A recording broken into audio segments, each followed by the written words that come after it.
वंदे मातरम। दोस्तों आज की डिफेंस न्यूज में हेडलाइन है, अनंतनाग ऑपरेशन में 3 टेररिस्ट को हुरिफाइड कर दिया गया है और 2 अभी भी बाकी है। इंडिया AK-203 राइफल को दुनिया में सबसे ज्यादा मैन्युफैक्चरिंग करने वाला है। ब्रह्मोस मिसाइल की मैन्युफैक्चरिंग अगले साल मार्च से शुरू होने वाला है। इंडियन स्टार्टअप ने बनाया पहली बार नानो ड्रोन्स। पाकिस्तान को हो रहा है जलन इंडिया की अचीवमेंट को देखकर। जैसा आपको पता है, पिछले कुछ दिनों से जम्मू कश्मीर की राजौरी में एक ऑपरेशन शुरू हुआ था। उस ऑपरेशन को लेकर आया बहुत बड़ा अपडेट। पाकिस्तानी टेररिस्ट को ढूंढने का काम अभी भी जारी है। उन पर हमला करने के लिए रॉकेट लॉन्च ड्रोन्स का इस्तेमाल किया जा रहा है। अभी तक 3 टेररिस्ट को हुरिफाइड कर दिया गया है और 2 टेररिस्ट को ड्रोन से कैप्चर किया गया है। जल्दी ही उन दोनों को भी हुरिफाइड कर दिया जाएगा।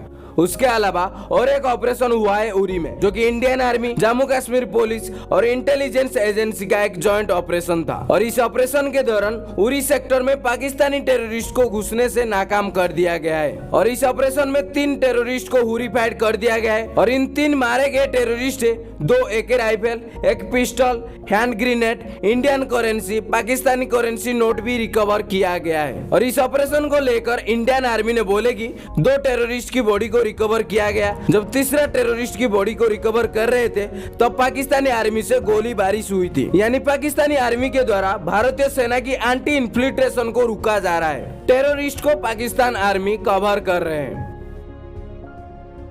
लंदन में आयोजित DSEI 2023 एग्जीबिशन में हकलर एंड केच ने अपने 7.62 × 5.1 mm कैलिबर की एक न्यू लाइटवेट मशीन गन को इनबिल्ट किए हैं। और इस मशीन गन का नाम दिया गया है HK421, क्योंकि उनका MP5 risky 7.62 mm general purpose machine gun से ही डिराइव्ड है।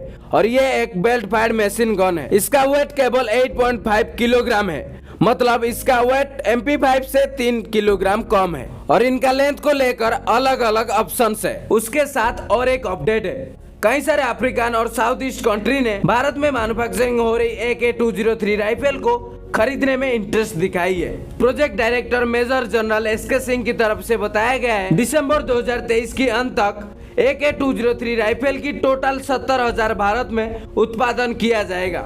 और ये जो AK-203 राइफल की डिमांड है 25 से 30 लाख यूनिट तक जा सकती है। और उनका ये भी कहना है कि भारत में प्रोड्यूस होने वाला AK-203 दुनिया की सबसे ज्यादा मैन्युफैक्चरिंग होने वाला राइफल भी बन सकती है।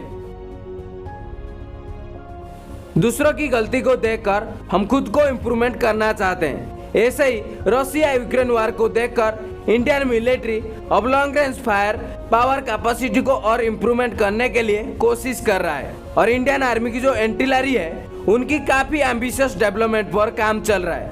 और जिसके तहत 300 ATGS और 300 माउंटेन गन सिस्टम को खरीदने के लिए रिक्वेस्ट और प्रपोजल ऑलरेडी जारी कर दिया गया है। और इंडियन आर्मी जो 300 ATGS को खरीदेगी, ये जो ऑर्डर है ये टाटा और भारत फोर्स के बीच में डिवाइड होने वाला है। और डिफेंस मिनिस्टर राजनाथ सिंह से कहा गया है कि लखनऊ में ब्रह्मोस NG मिसाइल की जो मैन्युफैक्चरिंग साइट का काम हो रहा था वो अगले साल मार्च तक कंप्लीट होने की ज्यादातर चांसेस है। आप बोल सकते हैं कि अगले साल मार्च के बाद ब्रह्मोस NG मिसाइल के जो मैन्युफैक्चरिंग है वो स्टार्ट हो जाएगी।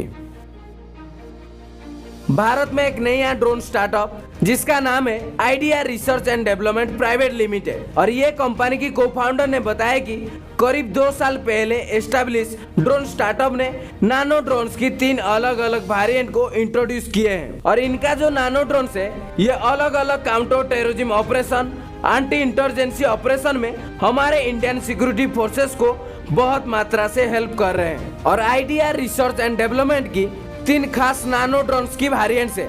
इसमें से एक है दूत MK1 नानो ड्रोन, और जिसे उन्होंने नॉर्थ टेक सिंपोजिया में भी इंट्रोड्यूस किए थे।